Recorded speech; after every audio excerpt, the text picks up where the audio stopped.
Ladies and gents, my name is Xander, aka Diaslayers, and in this video, we're going to discuss two weapons, a Forgotten Energy Revoker and a Forgotten Recluse replacement in Destiny 2 PvP/PvE.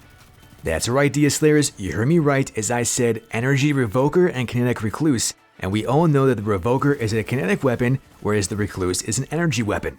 You are also well aware that both the Revoker and the Recluse are getting sunset, and thus we're going to have to find replacements for these come next season if we want to be able to use these types of weapons or similar weapons in something like, say, Iron Banner, Trials, or even Nightfalls.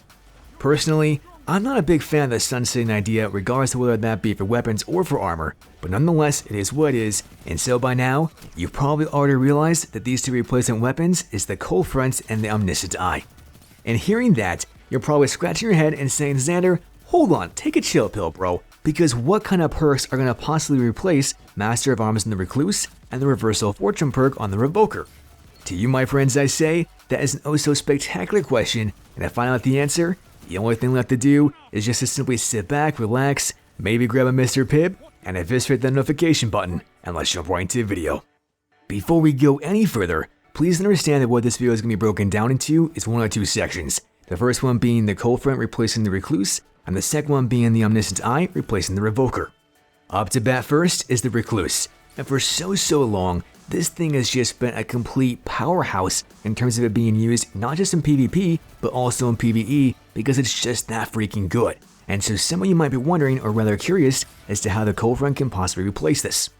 To really analyze this, what I like to do first is I like to look at the weapon's TTK stats. And so for the Recluse, this thing's then going to need 10 crits in one body to get the weapon's optimal TTK at 0.67 seconds. Looking at solely body shots and body shots alone, it's then going to require 19 body shots, and that's then going to associate to a body shot TTK at 1.2 seconds.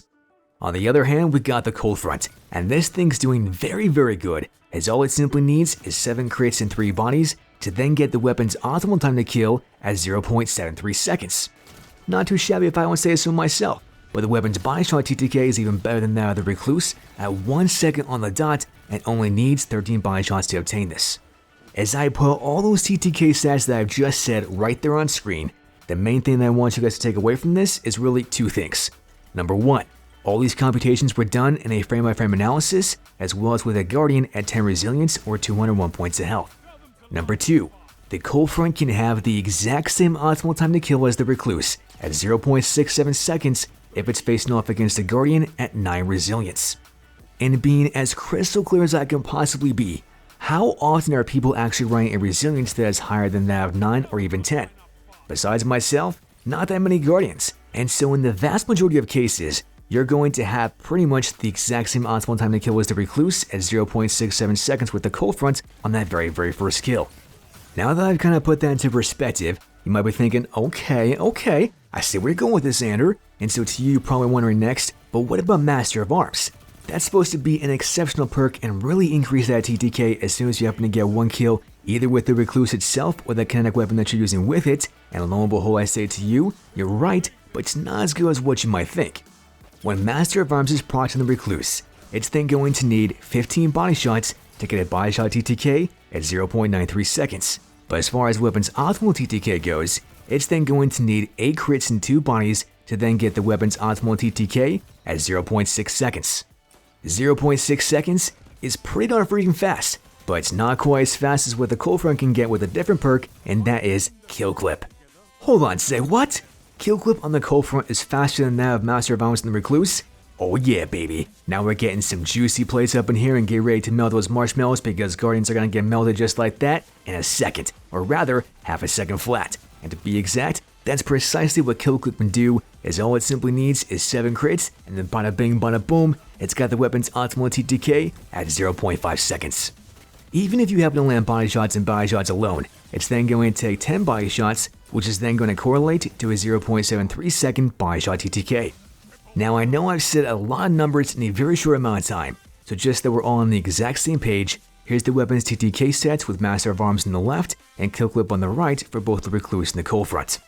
The only thing to note here that I haven't already said is that Kill Clip on the right was done with a Guardian at 9 resilience instead of 10, and that then equates to a Guardian at 198 points of health. The reason why this was done was not because the weapon's optimal TTK, as that's still going to be the exact same for Guardian at 10 or 9 resilience, but the weapon's body shot TTK is going to be slightly different, and rather than going to require one more body shot if at 201 instead of 198, aka 10 resilience versus 9 resilience. In hearing all this fluff cabbage trash shenanigans, I think it's obvious to you, just the same way that it is to me, that the cold front with kill clip is going to be significantly and or colossally better than that of the Recluse with Master of Arms proc. And so to you, the next question that we have to ask ourselves is, okay, well, how similar are these things in terms of their base stats?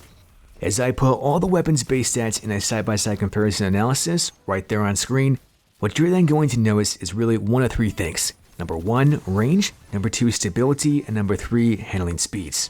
Their base range factors really aren't that different at 41 to 46, but as far as the stability stats goes, here we see a gargantuan difference of 52 to 16, and that, I won't lie, is just despicable. But as far as the handling goes, we once again see a pretty big difference at 67 in contrast to 58. Going down just a teeny tiny bit further, we see that the aim assistance on the Recluse is at 55, whereas the ColF is only at 29, but their recoil directions are pretty much the same at 100 in contrast to that of 92. And seeing and hearing these differences, what you have to understand about this is that the ColF is not, I repeat, not going to have as good of a shot rhythm as that of the Recluse, and it's because this thing just jumps all over the place, at least initially, and it's going to take you some time to get the practice of it to really understand how that shot rhythm is then going to function, but once you do, I can guarantee you that this thing's going to melt Guardians like the Teenage Mutant Ninja Turtles asking for some more pepperoni and sausage pizza. However, what I will say is that you can actually get a couple of different perks in the first and second column on the ColF to make it a little bit more easier to understand and rather grasp in terms of its shot rhythm, all at the same time making it function just like that of the Recluse. To see that roll, I'm going to put it up on screen this very second. In the first column we got Chamber Compensator, followed by the second column to then be Accurized Rounds or Flare Magwell, and finally in our third and fourth columns we then have Feeding Frenzy and Kill Clip. And using the Recluse for so long now, we can pretty much get a sense that Feeding Frenzy is an absolute must to make it function just like that of the Recluse, and so obviously we gotta have that perk. But you also gotta have Kill Clip to make that function like Master of Arms. I want you to see my roll right there, and notice that I don't happen to have a single range perk on this whatsoever. And that's actually fantastic because even without having a range perk, this weapon, the ColF, can almost have the exact same optimal range without having any kind of range perks as that of the Recluse. To show this, we're going to go into a private match. As I take out my Darcy, I then measure 14 meters and whip out the Recluse, and lo and behold we see that this thing is then doing 22 per crit as we would expect. Going back just a smidge to 15 meters, here we happen to see the damage reduction to be at 21, and this then tells me that the weapon's optimal effective range is at 14 meters. Doing precisely the exact same thing with the Recluse at 15 meters, we then see the expected damage output at 19 per crit. But going back just a smidge to 16 meters, we then see a slight damage reduction to be at 18 per crit.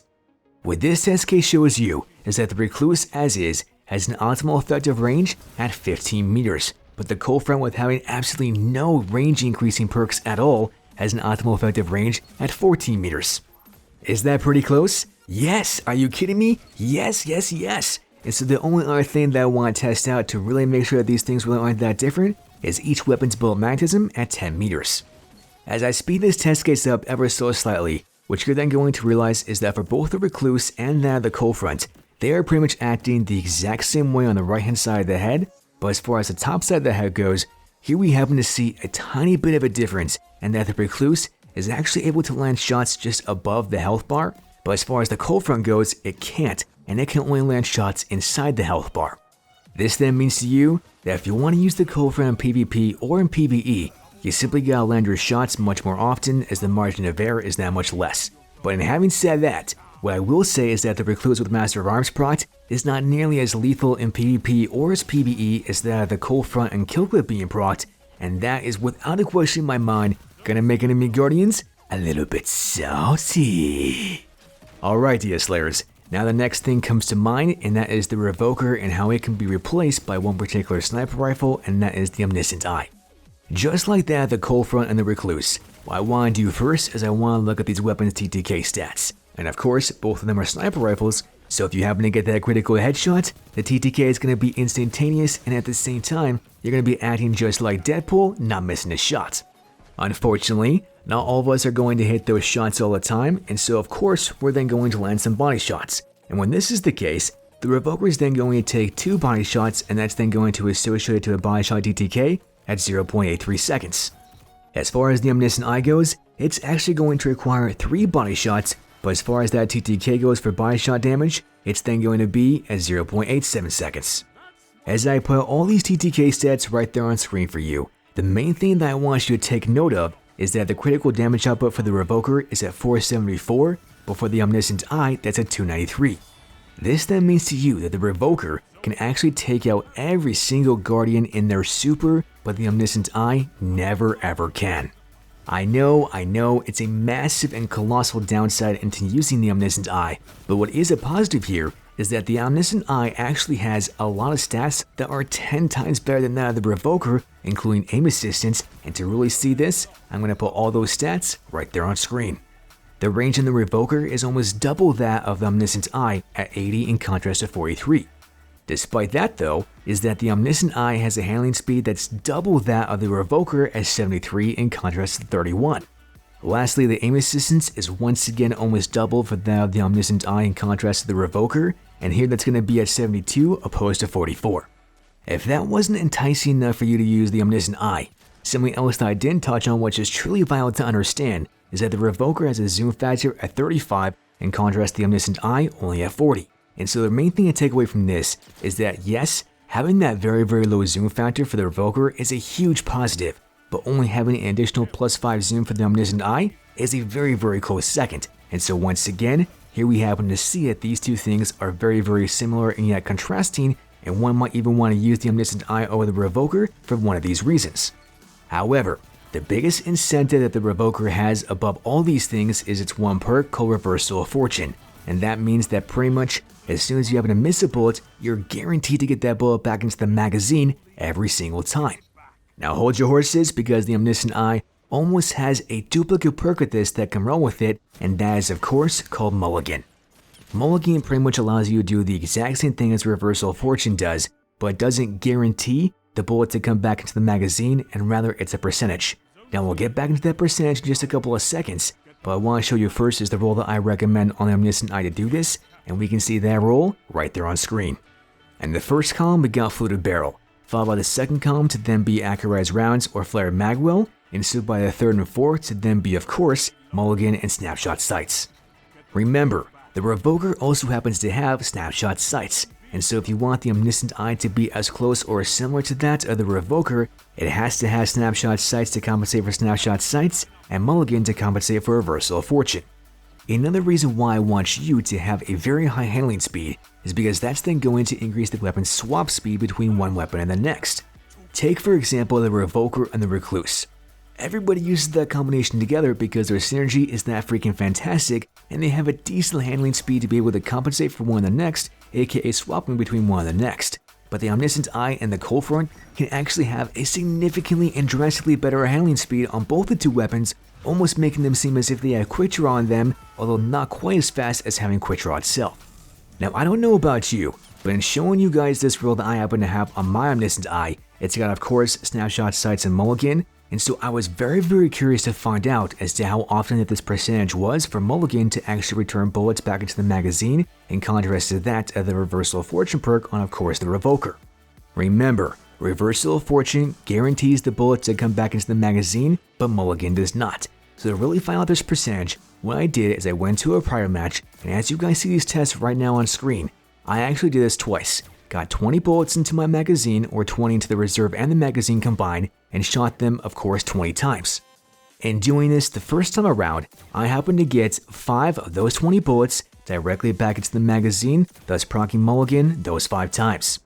In doing it a second time, I actually got it to proc 8 times, and within those 8 times, 6 of them were actually back to back, and I was like, what? I didn't even know this was possible. And so to you I say, that just goes to show how Mulligan is functioning. It can proc randomly, back to back, it can proc once, it can proc 5 times, it can proc an X amount of times that we really don't know, but if we really want to get a good estimation here, That's then going to culminate from 5 plus 8 to be 13, and 13 divided by 40 is 32.5%. Let me repeat that one more time. 32.5% is approximately how much the mulligan is proccing on a regular basis. And so does that come close to the reversal of fortune and its guarantee of 100%? No, not really. But let's be honest, is that ever going to happen again in the game? No, it's not, because Bungie understands that that perk is just that freaking good. So mulligan's a very, very good secondary thing to have, and in rounding up to 33%, that's as best as what we're going to get. Now, the only other thing that I wanted to test, in contrast to that of the Revoker versus the Omniscient Eye, I really wanted to see bullet magnetism. And so what we're going to do next is we're going to go directly back into those private matches at 10 meters and 30 meters and see as to how close that we can actually miss a guardian and still have a bullet register that's landing. As I speed up all these test cases, what you're then going to realize is that on the right hand side of the head, both the Revoker and the Omniscient Eye functioned exactly the same way, and there really wasn't that big of a difference, at least from what I could tell. But on the top side of the head, here's where we happen to have a little bit more of a leniency error for specifically the Revoker and not the Omniscient Eye. Now when I say a tiny bit more leniency, I mean that, just a smidge, as the noticeable difference was very, very minute. And so if you're using one of the next in real time, you're probably never going to really notice that difference. So to you I say, is there really that many differences between these two weapons? The biggest factor here is that one can shut down supers every single time, whereas the other one cannot. As long as you guys can get around that, when you happen to have snapshot sights and mulligan on this Omniscient Eye, it's a very, very close secondary pick to replace for the Revoker, even though the Omniscient Eye is an energy weapon, whereas the Revoker is a kinetic one. When you take into account things like handling speed as well as aim assistance, the Omniscient Eye far, far exceeds that of the Revoker in both of those two categories. And so in taking into account all these things, I'm very, very curious to hear your guys' thoughts on this, whether or not you want to use the Omniscient Eye in the cold front combo, and whether or not it's a very good replacement for the Recluse and the Revoker. No matter what you all say, you always know that I'm going to respect your opinions, and that is something that I can guarantee. But also remember and don't forget that the cold front is going to be able to be infused to 1260, whereas the Omniscient Eye can still be infused to 1360. So grind to your heart's content until you get that snapshot sights and mulligan roll, and once you do so, by all means, let me know. Lastly, be sure to watch the newest, check the latest, and share a comment like on social media because you are the greatest. That's pretty much all I've got for you as of right now, Diaslayers. And as always, GG TNT.